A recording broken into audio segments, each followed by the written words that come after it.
afternoon to the chairpersons and one and all present here. I would be presenting my research paper on hospital-based study of the spectrum of skeletal dysplasias in children in northern India. It was conducted in the Maulana Azad Medical College, New Delhi, India.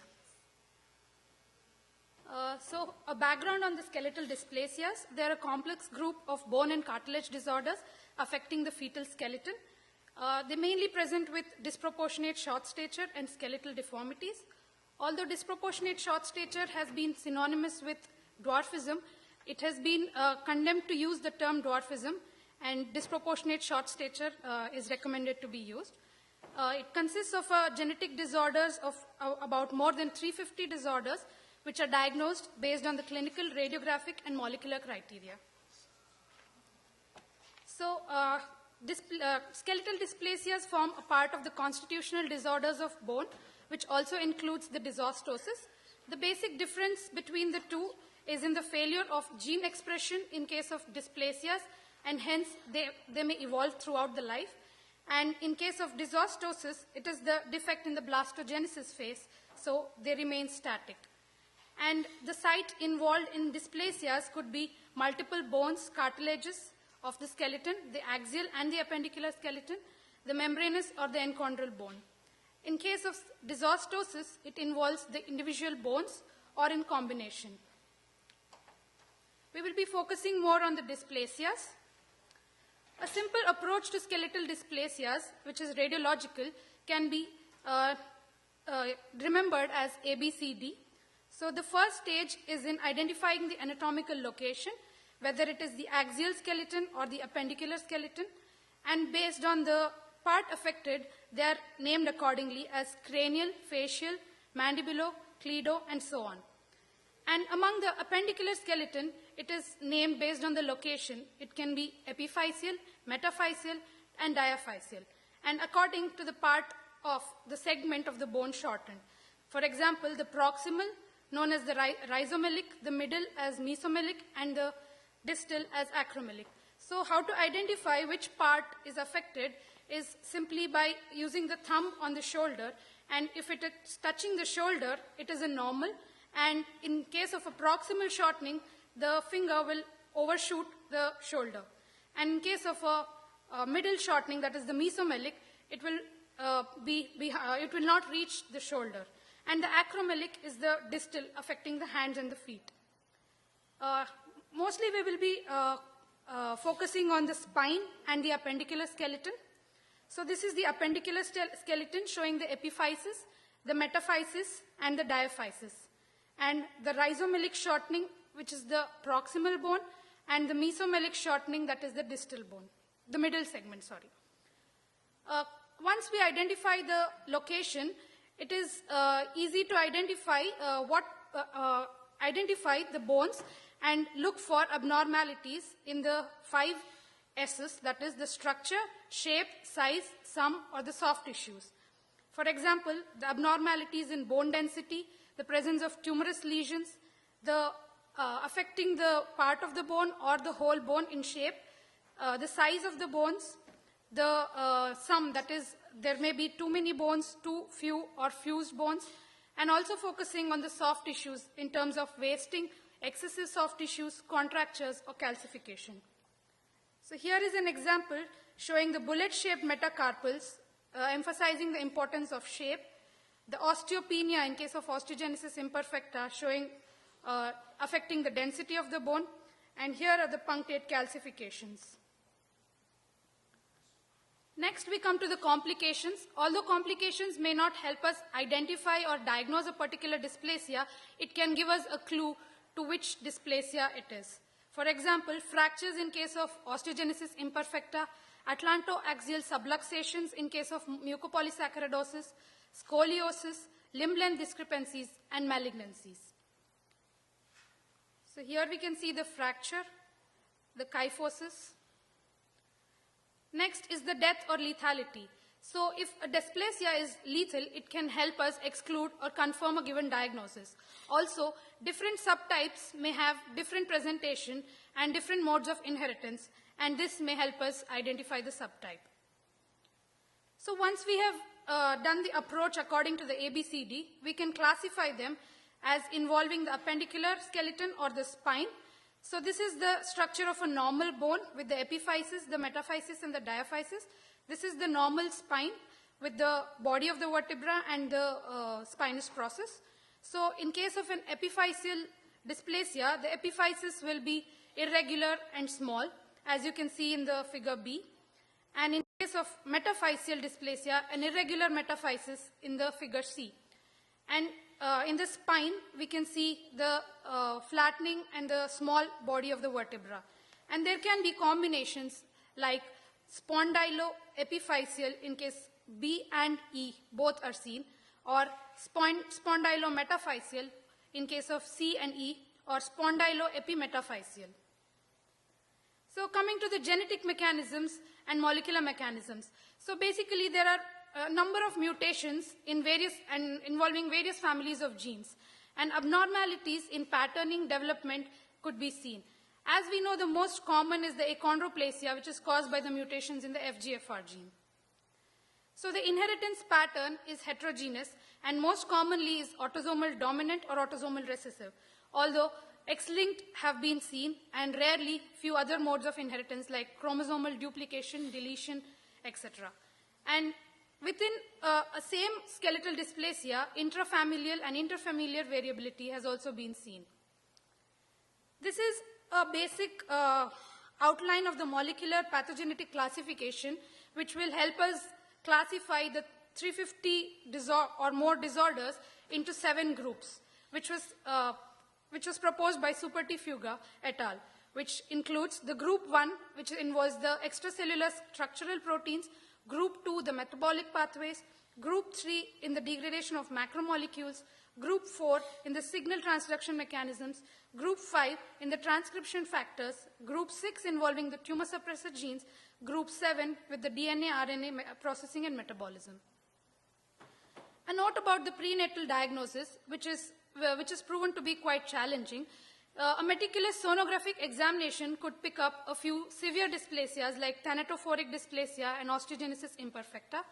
And if we have a previously affected child with a confirmed molecular diagnosis, a mutation analysis could be done of the DNA derived from Coriolanus sampling and amniocentesis, which could be by direct mutational analysis or linkage analysis. So coming to the prevalence of skeletal dysplasias, although each different skeletal dysplasias are rare, as a whole, skeletal dysplasias are found up to 2.3 per 10,000 live births, and as high as 19.6 per 10,000 live births in India, where consanguinity is high.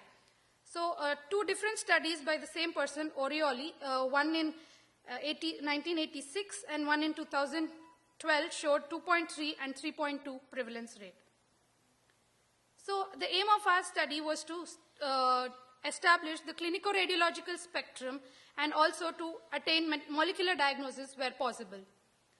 We included 51 children with disproportionate short stature or skeletal deformities in this cross-sectional study conducted in the Lok Nayak Hospital, which is a tertiary care hospital in New Delhi, catering to most of northern India. The children presented to the pediatric or orthopedic OPD and the wards and the genetic clinics.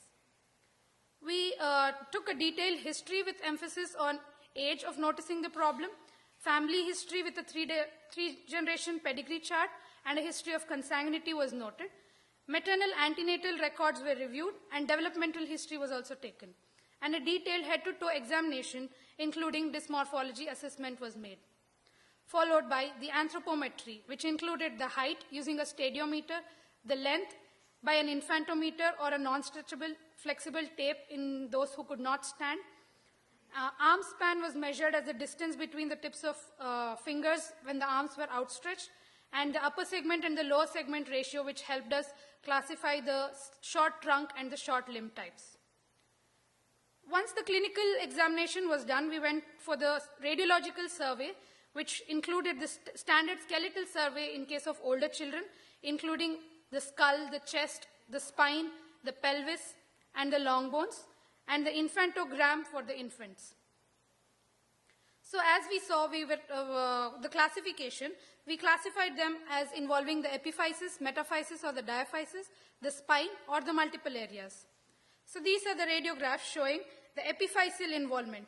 Here you can see the normal epiphysis and the irregularity of the epiphysis noted in this X-ray.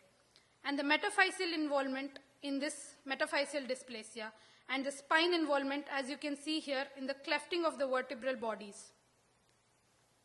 So once the radiological classification was made, they were discussed with senior radiologists and also using various databases like the POSM web-based London Dysmorphology database and mostly the Spranger's textbook of skeletal dysplasias to classify them and label them into different groups. A few other investigations like urinary testing for glycosaminoglycans for mucopolysaccharidosis and then the enzyme analysis for the typification was done. And to rule out rickets and a few untreated congenital hypothyroidism, other investigations were also done, which can present in a similar way. So the molecular diagnosis for achondroplasia and hypochondroplasia was done in our institute with the polymerase chain reaction for the mutations at the FGFR. And for other genetic diagnosis, samples were sent to research collaborators outside for the particular dysplasia. So this is the PCR showing these are the normal controls from the 3rd to the 7th, and these are showing the breaks at the FGFR codons in case of achondroplasia, the 1st and the 2nd. This was the algorithm followed.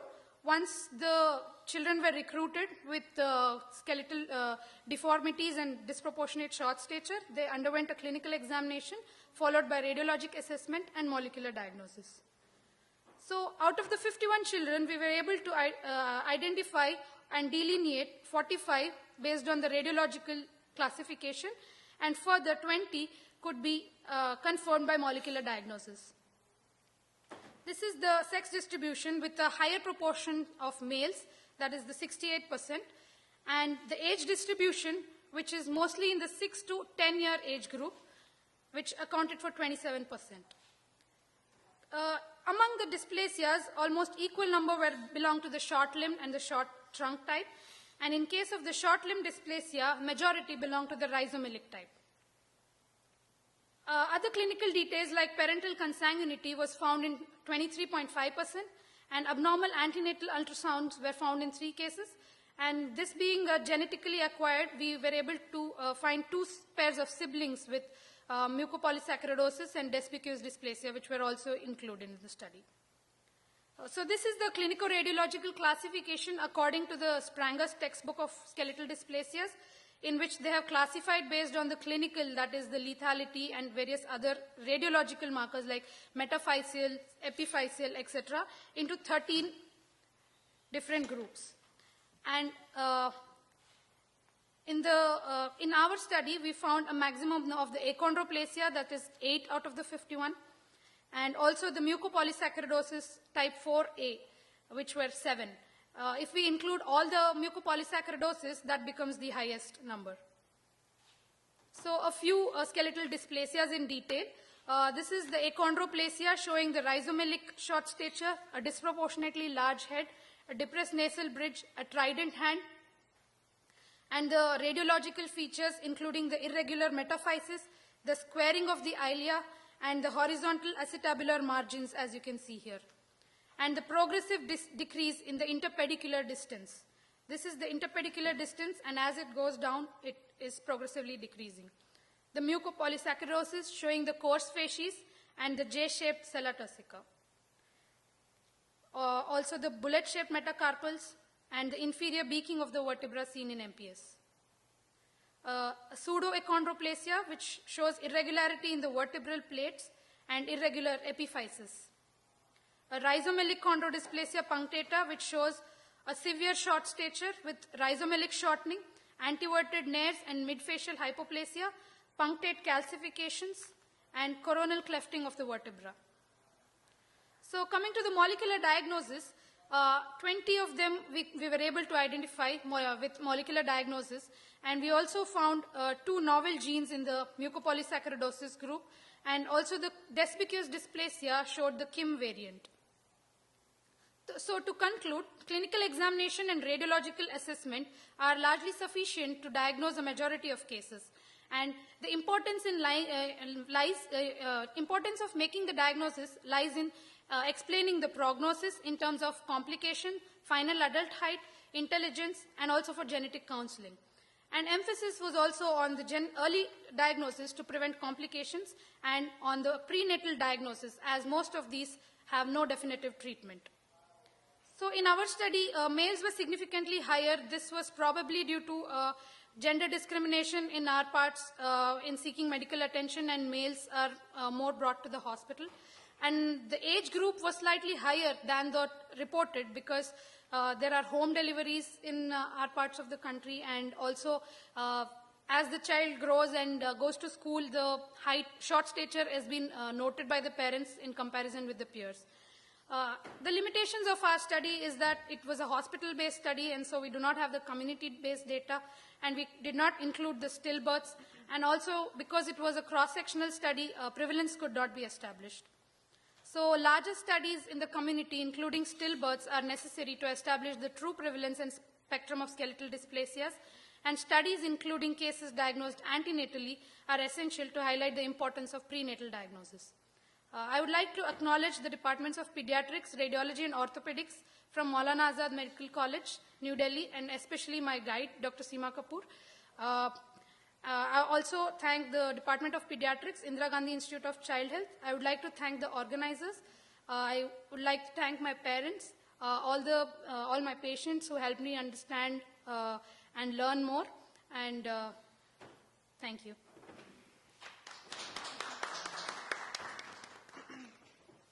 Questions? I have a question. So those patients who are diagnosed at your hospital, do they go on to have a clinic there that they can go to? Or Yes, what kind of follow-up do they experience? Yes, ma'am. We have a genetic clinic so that whatever we can do for preventing their complications with the help of orthopedics departments. And for the prenatal diagnosis, we have the chorion-villus sampling once we make the molecular diagnosis for the future pregnancies. Excellent. There's a lot of headway being made in some of these diseases. Osteopetrosis, we're actually bone marrow transplanting now at the University of Minnesota with actually quite good outcomes. So hopefully we'll see a lot of gain in this area in the next few years. Great, thank you. Thank you.